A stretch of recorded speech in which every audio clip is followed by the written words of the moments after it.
Story time about how I came out as bi to my parents. Disclaimer, this is not my story time. It was sent to me on Instagram. By the time I was 12 years old, I definitely knew I was bi. By the time I was 14, I'd already had a girlfriend and a boyfriend, but my parents did not know any of this. When I was 15, I even had a girlfriend for a full year. She would come around the house and I would say that she was my friend. But one day my mom walks in on me and my friend making out on the bed without our shirts on. My mom was so horrified that she actually ran out of the room. Later, I explained to her that we were just playing a game and that it was popular at school. I basically convinced her that I was not bi. Or at least I thought I did. Later on that day, my dad comes to my room and basically asked me if I liked girls. I swore up and down that I didn't. Then when I was 16, I found myself having 2 girlfriends, don't ask me how. Again, they would each come over and I would just say they were my friends. I thought I was home alone, so I invited my girlfriend over. We start fooling around and that's when my door opens. My dad is looking at me getting it on with another girl. Part 2 is up. My dad walks in on me while I was fooling around with the girl in bed. Mind you, I'm a girl. Disclaimer, this is not my story time. It was sent to me on Instagram. Keep in mind, I had half of my clothes on. My dad literally picked me up from the bed and threw me out of my room. Then he kicked my girlfriend out. It was definitely traumatizing. My dad called my mom and told her to rush home. They interrogated me for 3 hours. I told them I'd had girlfriends and boyfriends. They were more than shocked. They finally calmed down and I was able to go to sleep. 2 days later, my dad tells me to pack my suitcase. I asked him why, but he wouldn't tell me. Then he drove me to a camp that promises to help your children who are bi. Instead of being afraid, I told my dad that I would try my best.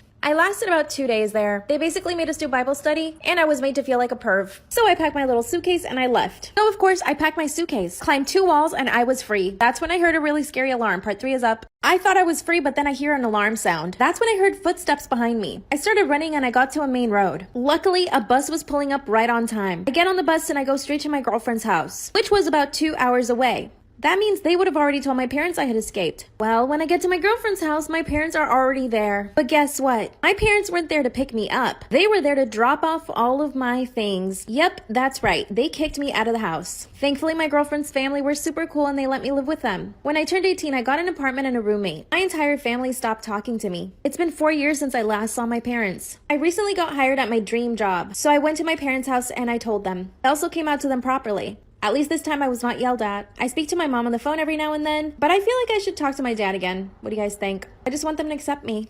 Story time about how my boyfriend caught me cheating on him with his best friend. Disclaimer, this is not my story time. It was sent to me on Instagram. My boyfriend is a total asshole. He's super controlling and jealous. If we ever go to parties, he never lets me out of his sight. And if I ever get hit on, he always blames it on me and tells me that I'm an attention seeker. He even tells me that I'm lucky he hasn't broken up with me because I have cellulite. He's always showing me pictures of other girls on Instagram and tells me that I need to work out so that I can look like them. We've been together for almost exactly a year, but recently I decided that I wanted to break up with him. The only part is I don't know how to do it because he has such a short temper. Well, his best friend, let's call him John. John is super nice and kind. He's super easygoing and makes fun of my boyfriend whenever he gets jealous. I recently opened up to John and asked him how I should do it. He basically told me to just get it over with. Well, 2 weeks ago, we all went to a birthday party. I got extremely drunk. As always, my boyfriend was being an asshole. I don't know what came over me, but I grabbed John's hand and I took him to the bathroom. I locked us in there and we started making out. And my boyfriend literally breaks down the door. My boyfriend breaks down the door and finds me and his best friend in the bathroom shirtless. Disclaimer, this is not my story time. It was sent to me on Instagram. My boyfriend grabs John by the collar and throws him on the floor. Then they start punching each other. I put my shirt back on and several other people started trying to break up the fight.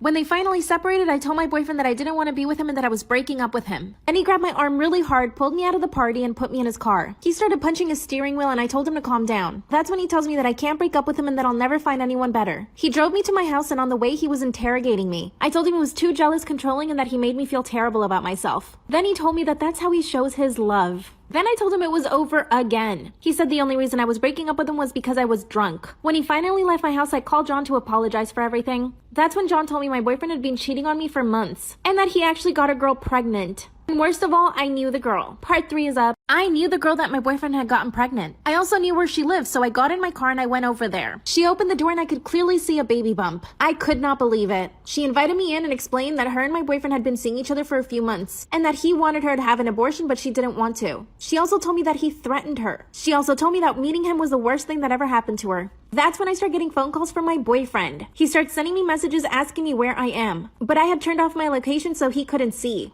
I finally answered the phone, and when I told him where I was, he hung up on me. When I got home, he was there waiting for me. He denied everything. He said that John made all of that up and that the girl was helping him, and that they were only setting out to break us up. He's basically forcing me to stay with him. So now we're all waiting for the baby to be born to get a paternity test. Also, John and I have been hooking up on the regular. I know that's not good. What do you guys think I should do?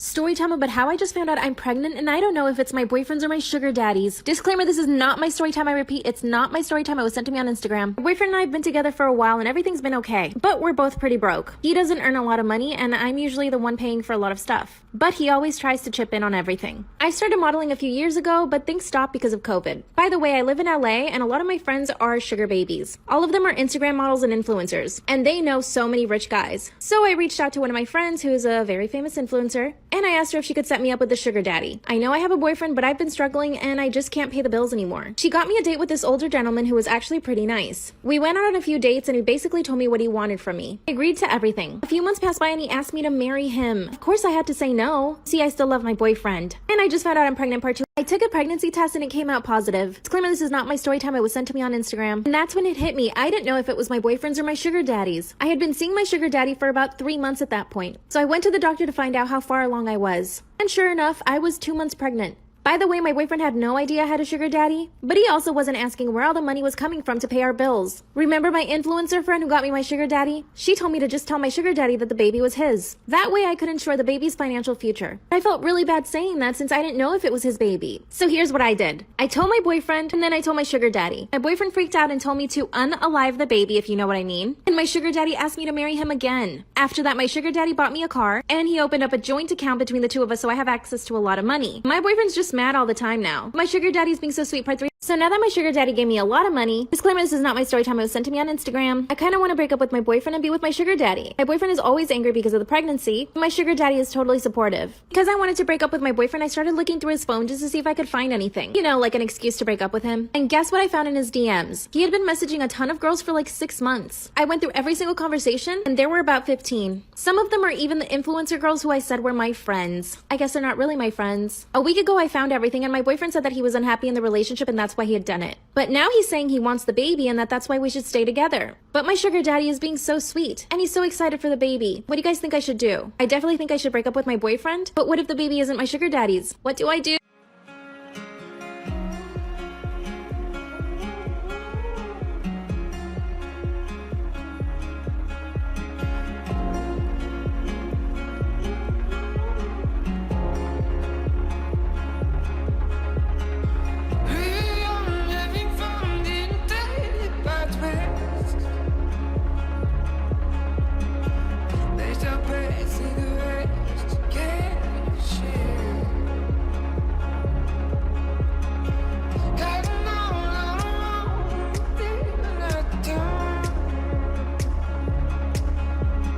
Okay, so story time about my Christmas stalker. Love that. I feel like most of these stories lately have been like super creepy, but these are the only Christmas stories that I've been able to find. So yeah, let's get right in. So a little background information. I was a freshman in college and I was 19. And this story starts off right around Thanksgiving. Well, a few months before this, the girls in my sorority had talked me into downloading the app Tinder because it would be a cool way to meet guys. They just knew me so well. They knew I couldn't get a man on my own. Anyways, so I had been using Tinder for a little bit, never had any problems, really hadn't found anybody on there that was worth meeting up with.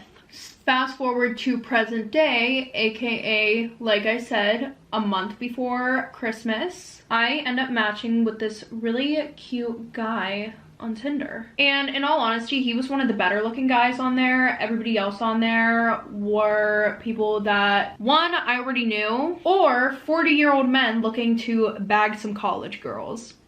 We love that. Ugh. Disgusting. Well, when I had started talking to him, he said that he went to my school. I was like, awesome. So I would be able to hang out with somebody who, one, is my age, two, actually lives near me, or so I thought. So of course my stalker self looks him up on every single social media app that there is out there. Well, I ended up finding his Instagram, but there were literally no pictures of him. It looked like he was like an art geek and just had pictures of his croissants and a flower that he found outside. No shade to anybody whose Instagram is like that, but that's all I could find. No pictures of him at all. Well, eventually I started asking around at school if anybody knew him, because it was weird. He was like, oh, like, none of your friends probably know me. Like, I take this class and this class, which didn't even sound like classes at my school. So eventually the stalker radar goes off in my head and I decide to block him and stop talking to him. But just like any freaking weirdo stalker, he didn't like that at all. Just couldn't take no for an answer. So what does he do? Well, I'm gonna tell you. The next 2 weeks, he made a new Tinder account and would constantly text me off of there. And then he started making fake accounts on Instagram and Snapchat once I wouldn't answer him on Tinder, and he would message me through all 3 apps. Like, this dude was in love with me. Like, and I didn't even have to do anything. Well, it got to the point where I told my sorority about it, and they tried to have the cops help us, you know, like any other normal person. But instead of the cops being any help, they were like, well, the name on his Tinder isn't his real name. Clearly. And then they basically said there's really nothing I could do except for block the accounts. Thanks, that's what I've been doing, but I'm getting fucking tired of that. Anyways, so I want to say maybe 3 days before I was supposed to go home for the holidays, I got a Instagram message from yours truly, my stalker. And it wasn't even a message. It was a picture of where I was at that exact time, aka in the student lounge. So after I saw that, I got really creeped out. I start looking around to see if I could, you know, maybe pinpoint where the picture was taken from. Nope, didn't work. Of course. Well, like I had said before, I was supposed to go home 3 days when this took place. But instead, I asked one of my teachers if I could take one of my finals early, aka my last final that I had to take. She said yes, so I took the final and I went straight home that day. Flew home, 500 miles away from the school. So I was feeling pretty good right now. I didn't really think there was anything to worry about whenever I got home. Well, I had finally told my family about what was going on because they kind of sensed that something was up with me when I got there. And if anything, I thought that they could help. Well, after a good night's sleep at home, I woke up the next day feeling so much better, and I didn't receive any weird calls or texts or anything from any accounts. Well, of course, the day after that, of course, I received a package in the mail. I opened it and inside was a bunch of candy with a bottle of wine and a note right at the bottom that says, Merry Christmas XOXO. I went to go and check who it was from, and there was no name or anything on it or no return address. So what did I do? I called all my friends, I asked my family members, and everybody said, we don't know who sent you that, but it was not us. So, you know, we love that. Now my stalker just like knows where I live. Great, right? No. So then I just brushed it off. I was like, okay, maybe somebody's just playing a prank on me, and coincidentally, it happens to be at the time while I have a stalker. You know, I don't know what I was thinking, you know. Then the next day, I got another package and it had makeup and earrings inside of it. Great. So then my family and I decided this has been going on for too long. He has our address. We're getting really creeped out. So we call the police in my hometown. That was no help. Once again, they said if anything, maybe ask my school for some help, because if he really does go there, they might be able to track him down. So my parents and I call my school. They say, okay, we'll get back to you, you know. In the meantime, the day that I'm supposed to go home, I get another package in the mail and it is filled with lacy underwear. Why do men have to be so fucking creepy? When somebody's able to answer that question, please get back to me. So at this point, I decided to come up with a plan to lure this guy to me. But I had to get my brother and my dad on board with it.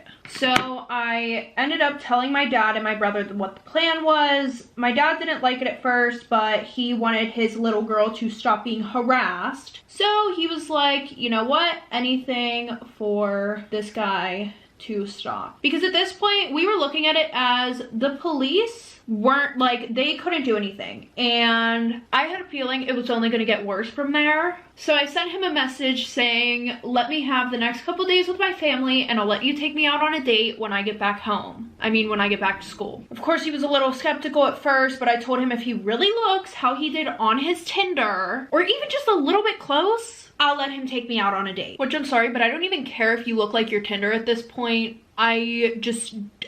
You're creepy, you're weird, find a better way to pick up chicks.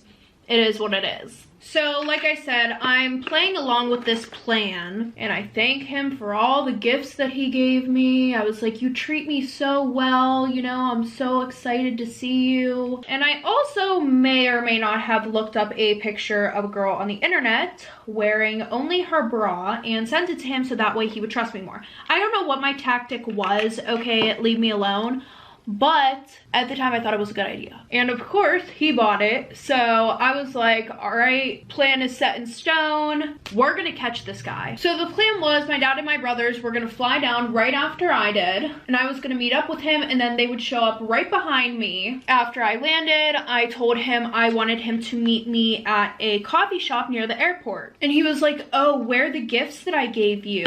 And I'm like, oh, like I can't, I left them at home, so I'll try to wear something close. I obviously wasn't wearing anything close to what he got me because I burned that stuff. Anyway, so I'm sitting there and I'm texting him like, hey, where are you? You know, I'm here. And my dad and my brother were already waiting outside. Well, then he texts me and he's like, I want you to meet me at my house instead.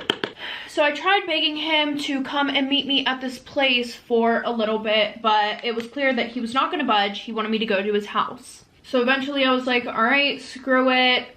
I went in my car, my dad and my brother followed me in a rental car. And on the way there, I'm super excited, but super nervous because if he ended up locking me in the house before my dad and my brother showed up, I had a feeling that I just was not going to survive. I was probably gonna die. He was gonna kill me. So we pull up, and once I got there, I started looking around at the neighborhood and everything. The neighborhood seemed kind of nice, you know, it looked very quiet, but when I looked at the house with the address that he gave me, there were children's toys outside. At least that's what it looked like. I don't know, maybe it could have been some dog toys. You don't know with this guy, you really don't. So at this point, I'm sitting in the car waiting because my dad and my brother lost me a few miles back, and I start getting text messages from him. Why are you waiting outside? Why won't you come in? Da da da da da. And I had to make up an excuse, so I was like, oh, I'm putting on some cute lacy underwear. I wasn't. I was like shitting myself actually. Well, eventually I get a text from my dad and brother saying that they are waiting in the alley that's right next to his house. So his house pretty much had like a porch right here, and then there was an alley that went back to the house behind him. So my dad and my brother parked in front of the house that was behind him, but walked all the way up to like the end of the alley so they could see when I was going in the house.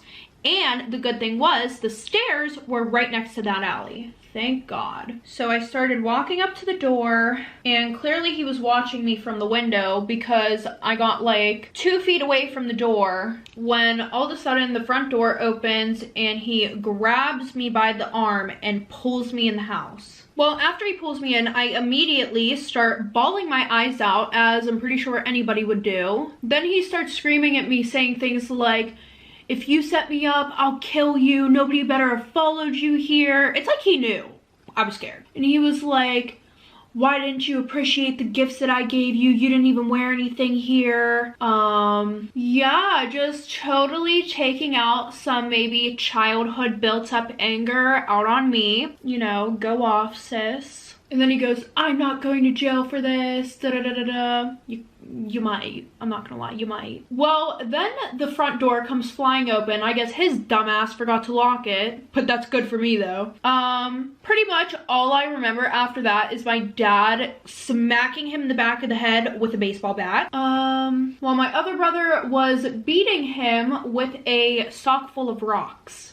Yeah, rocks. That I actually think he picked up outside the dude's house. Pretty much, I want to say this all happened within a span of like 2 minutes if I'm being generous. But after that, we hopped in our cars and we left. And I'm pretty sure he got the hint after that, because after that, I wasn't getting any creepy messages, no creepy mail. Well, apparently there were like 3 people, I think, from my school that actually did know him. And they told me that he went to the hospital and had a broken jaw, a few cracked ribs. And I guess whenever they had asked like what happened, he said that he was mugged. Like, dude really did not want anybody to know that he was stalking me. And once that story kind of got around, no dude would come near me with a 10-foot pole even, because I'm pretty sure they were scared they were gonna get their ass beat by my brother and my dad.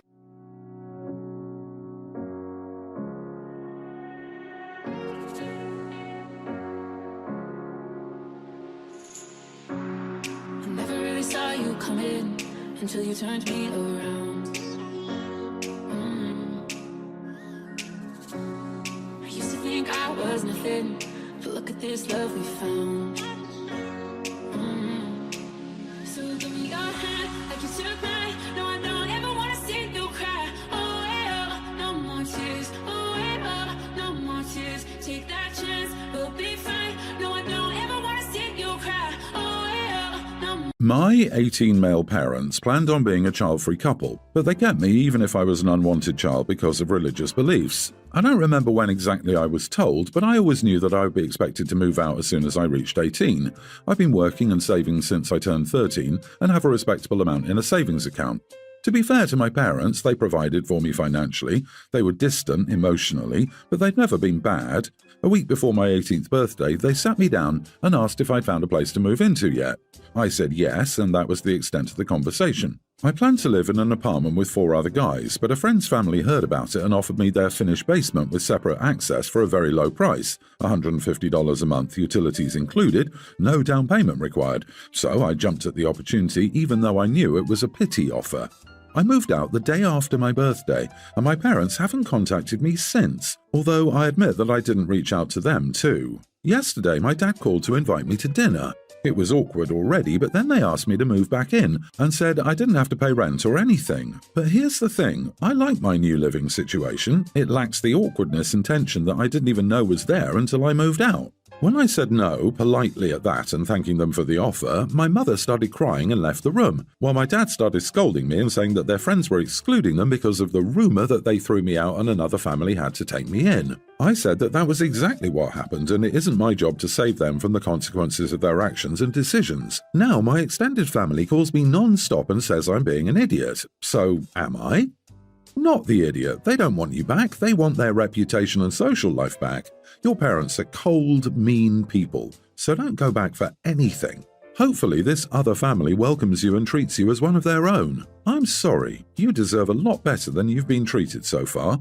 Methinks the mom was crying not out of love or guilt, but because she tarnished her own reputation and is now embarrassed. OP, you deserve so much better.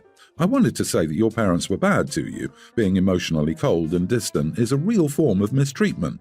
Also, you said the other family took you in out of pity, but maybe they took you in out of love. Perhaps they didn't just feel sorry for you, maybe they think you're great and want you around. His parents only want him back to dispel the true rumours and restore their social status. As soon as that's accomplished, they'll be asking OP to pack his bags and get out. Why in the world would OP do this favour, screw up his life to repair his folks' reputation for his parents when they never cared for him in his life? Not the idiot. I had the exact same thing happen to me as a teenager. My brother and I got a 6-hour warning that we were to be out of the house by that evening, and any belongings we left would be sold or thrown out immediately. We were desperate for help, so I posted on Facebook, back when everyone was on there, asking if anyone had a truck we could use and why we needed it so badly on such short notice. One of my cousins saw the post and it eventually got back to my grandmother. She called me, screaming and raging that I would be so cruel as to ruin my father's reputation as a good father. If he wanted to be seen as a good father, maybe he shouldn't make 2 of his children, including one with significant disabilities, homeless with no warning. OP, you're facing the consequences of their actions. Do not move back in. It may be hard at the moment, but you have just begun a new and much happier chapter of your life. Stay strong. I have a stepdaughter, Anna, with whom I have an okay relationship. I'd say outside of some teen angst, we've always gotten along okay, although she absolutely despised my bio daughter, Katie. Anna's someone who does tend to hyper-focus on her own feelings and can't see beyond her feelings being hurt. I'd say she also has some anxiety. When they were both in high school, a little over 10 years ago, she cut up Katie's prom dress because she was so upset that it was nicer than hers. Dad's family had money, and because my husband was forcing Anna to go to prom, which I agree was wrong. Still, he thought she was being childish for refusing to go because she was unhappy with her dress. Don't get me wrong, I was beyond furious to the point I wanted her out of the house. Once I calmed down, I realized that was ridiculous, and I did resent Anna for a while over it, but it was high school, we're way past it. Recently, Katie, who isn't invited to the wedding, made a joke about I need to destroy Anna's dress to avenge her. Katie and Anna's fiancé got into a huge fight, and I didn't even realize Anna was upset, but now she's paranoid that I'm going to do something. Katie's pretty serious and has made multiple comments about how great it would be to destroy the dress, and I should do it for her. She doesn't know the wedding date, location, or where Anna lives. I told her I wouldn't. She does have intrusive thoughts sometimes, and right now there's no convincing her, and she asked for me not to come to the wedding. Now, I'm of the mindset that you cannot invite half of a couple. I told my husband that it was hurtful and I don't support him going without me. He asked me to just let it go this one time. I told Anna the same thing, but she just says she has anxiety now. I'm pretty set on I can't stop my husband from going without me, but I'm not going to encourage him or support it. I told Anna she was being rude and that my husband was failing to stand up for our marriage. You are the idiot. I wouldn't let you near my wedding after this, and my anxiety is mild. I wouldn't be comfortable having you anywhere near, since you justify your daughter for wanting this. Nope, it's a nope. I want to suppose that you are a decent human, but I wouldn't gamble with it. If you're upset about not going to the wedding, thank your daughter. She's the one who had you banned. If this affects your marriage, your daughter is the one to blame, not your stepdaughter. Also, if the situation was your daughter not wanting her stepmother because her stepsis told her that her mother would destroy the bride's dress, you would support that. You are the idiot. Katie wants to wreck Anna's wedding. She straight admitted she's serious about that, and you backed Katie and kept defending that stance. No way should you be allowed or given knowledge of Anna's wedding. Also, it's her dad, and you want him to miss the wedding for what? Because you don't believe in inviting half a couple? Anna's wedding is not about you. It's a giant milestone in her life, and you want her to walk down the aisle on her own because you're salty about not being there. That doesn't seem okay to me at all. What Anna did in high school was bad, but she was a teenager then. It was 10 years ago, and nothing in your post in decades that she's the same type of person, except for the anxiety, which isn't her fault or a crime.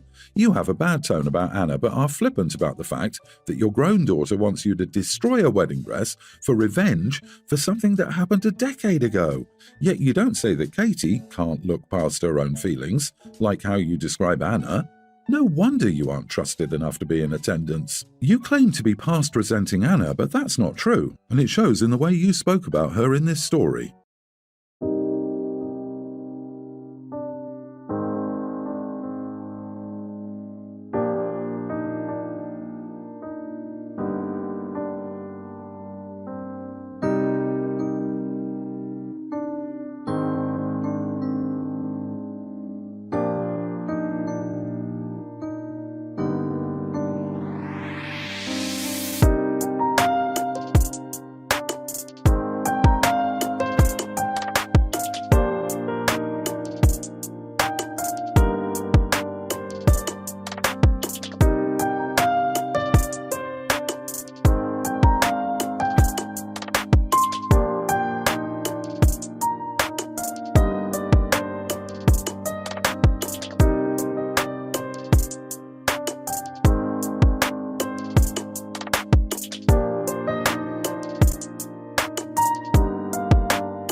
My wife is in the habit of always putting on makeup whenever she has to go outside. In the 3 years we've been married, I'd never seen her leave the house without makeup on. Even if she had to go to the neighbour's house, she'd still put on her makeup. I've spoken to her about this many times as I find it absurd, but the only answer I get from her is that she just likes to take extra care of the way she looks. It gets even more frustrating whenever our plans are delayed because she spends so much time on her makeup. Yesterday, my wife had to go to the supermarket and asked me to take her there. She's too nervous to drive herself ever since she had a minor traffic accident over a year ago, so I have to drive her around. I had a lot of work piled up for that day and I didn't want to be disturbed when I was in the middle of it, so I said that we'd have to go right then and return within an hour. She said okay and sat down to put on her makeup. I was angry when I saw that and told her that we have to hurry since I know she'd take more than 40 minutes at the supermarket and the drive to the supermarket could take anywhere between 5 and 10 minutes. 5 minutes went by and she still wasn't ready. She said she was putting on the finishing touches. That's when I lost it and yelled at her. I said that people didn't give a damn about how she looked and that she should stop deluding herself and wasting my time. For a moment, she just stared at me. Then she broke down and started sobbing. We didn't go to the supermarket, needless to say. Also, she hasn't been talking to me at all since yesterday. I don't know what to make of the situation. On the one hand, I feel bad for her, but on the other hand, I feel like she was being unreasonable and needed a wake-up call. Am I the idiot? You are the idiot. Imagine putting so much effort into something only to be told by the person closest to you that no one cares about that effort. That's just cruel, man. Should she have been more considerate of your time? Absolutely. But you handled it in the worst of ways. She shouldn't talk to you until you apologize. I disagree. Everyone's the idiot here. She should be more conscientious of other people's time, and OP should appreciate her effort. Look at the actual event that prompted his outburst. He said he was angry after 5 minutes, and she said she was nearly finished. That's nothing in makeup time. My ex-wife would say she was nearly finished after 5 minutes too. History says that means I'd have another 40 or 50 minutes of waiting around for her to be ready. I used to tell her our departure time for anything was a good 60 or 90 minutes before we actually needed to leave, so we were still late about a third of the time. You are the idiot. I don't know your wife's situation, but I was bullied as a kid for my acne, and as a result, I hardly ever leave the house without makeup because even at 30, I still suffer from it. So your wife might have a deeply rooted reason that impacts her confidence. By telling her nobody cares how she looks, you're telling her that even when she puts on makeup, nobody will notice her in a positive way. I know you don't mean it that way, but that's how I would take it if it was said to me. Everyone's the idiot here. You shouldn't have blown up on your wife. But your wife, though, seems very insecure and seems to have pretty high anxiety. She can't drive after a minor fender bender a year later. Your wife should consider seeing a therapist. Therapy is good for everyone, so I'm not calling her crazy. It would be good for her to learn how to deal with the last trauma of possible bullying and how to cope with stressful situations practically.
So my boyfriend, 26, and I, 27 female, have been together for 2 years and moved in together about 2 months ago. When we first started talking about moving in together, I was in a very tough professional situation, having only a part-time job. Because of this, I told him that since I would be half unemployed, I didn't mind if we didn't share the housework equally, as I'd be home more and it would be my way of contributing to our household, as he would be contributing more financially. He said he didn't want that and thought we should contribute equally to the housework. However, I told him I really preferred it that way. Flash forward to when we actually moved in together. By this time, I had found not one but 2 other jobs and was working 35 to 45 hours a week, as I have a fixed schedule at my main part-time job, but not at the others. So when we sat down to divide up our housework, I said that since we were both working full-time, I thought we should do things 50-50, and then if one of us had more free time, we would just cover the other's chores. He agreed, and this was all good. but in theory only. Because after we moved in together and he stopped having to make time to see me after work, he started working 50 or 60 hours every week. He loves his job, he makes a lot of money, like more than double what I make, and can't enforce boundaries, hence the number of hours worked. Therefore, none of his chores would get done, and he would ask me to pick up most of them because I was working fewer hours than him that week. The thing is that no matter how many hours I worked, it was always fewer hours than him, and it was leaving me really drained to do all of the work at home while also having a full-time job. So I finally told him that he would either have to manage his time better or start working fewer hours because I'm not going to be picking up all of the housework. And that's when the fight started, because he says that he makes way more money than me and can't just stop working. The money he makes is for 40 hours a week, not 50 or 60. His extra time is unpaid, and that I have more free time. The problem is that I'm in healthcare, he's in IT, he will forever be making much more money than me, but I still work a full-time job and still need rest. So I flat out told him that I just wouldn't do his housework, and he said that I was being unreasonable, especially because the only reason we can afford our lifestyle is because of what he makes. We both contribute with the same percent of our income, but he ends up contributing with a lot more. In the heat of the moment, I thought he was being unreasonable because it's not my fault his industry pays more than mine, and at one point he agreed we would share equally. But then I started feeling bad because should I really be helping out more since he works more? Was I the idiot in refusing? Not the idiot. If you both agree that you're contributing appropriately to the relationship, your lives, then the discussion is about how to get his share of the work done, i.e., if he is working all the time and doesn't feel like he has the time to do chores, hire housekeeping to do it. That's what people do who work a lot and still want free time. Agree, if he can't do his chores, he should hire a maid instead of expecting you to do 100% of them while working full-time. Why is he doing so many unpaid hours anyways? He's getting paid for 40. That's what he should be doing. It seems like he's putting himself in this situation.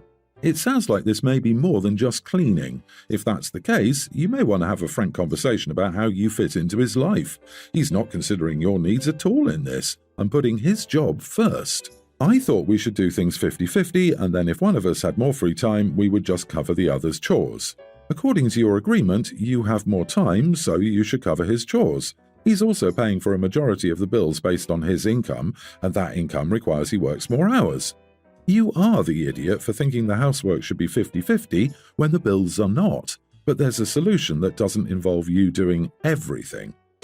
My son graduated in 2010, and my husband and I offered to pay for college for him, and he said no, he wanted to start working. He wanted the money we would have used in college in cash, and we told him no, that we wouldn't be giving him money directly, only if he wanted more education. He eventually gave up, and we agreed to provide him with my used Corolla and $5,000 to get started. My daughter graduated in 2013, so took up our offer of college and graduated in 2017 with a degree in mathematics. We paid off the house with the money we would have spent on our son, and due to both my husband and I having some chronic conditions that would make us susceptible to getting sick, we retired early. My son now comes back and wants to go to college, which we support, but he asked us to pay for college. We told him we were retired and provisioned enough money for us to live off, but not for us to pay for his college. He has $8,000 saved up, which would be enough for a semester, and then he would have to pay out of pocket. He thinks that we're playing favourites because we paid around $50,000 for my daughter's schooling and gave him a car and $5,000, which is probably $15,000 total, so he's basically demanding we pay the difference, or we won't be invited to his wedding or be allowed to see his children. I told him threatening us is not going to make that money come back, and we offered it to him when he graduated, but he said the money shouldn't have a time limit and he's owed whatever we paid our daughter. Otherwise, it's favouritism. So, am I the idiot for not paying for his schooling after I agreed to pay for it in the past? You know, first I thought maybe you were wrong, but then I thought, wait a minute, he graduated 12 years ago and now he wants to go to college? Did he think that money was just going to sit around forever? You're not the idiot. He had his opportunities and he didn't take it. He can't expect his retired parents, who are in less than perfect health, to foot his college costs 12 years later. That's not entirely true. They could have given him the college funds they set aside for him instead of setting on a used car and $5,000. OP says clearly that they spent the rest of that money paying for their house. OP could take out a reverse mortgage on their house to pay for their son's college, and that would restore the financial balance between the siblings. You are the idiot, OP. You saved money for each kid and only gave it to the one who did what you wanted. OMG, OP, your son is a grown man. If he does not respect your right to maintain your finances now that you're retired, let him go. He doesn't respect you. He thinks that you owe him something, and he would rather you and your husband risk your health and future stability so that he can win. He has shown you who he is. Do not reward this toxic behavior. My parents are retired, and I would never ask them to compromise their future in a million years. All I want to do is love them and make sure that they're happy.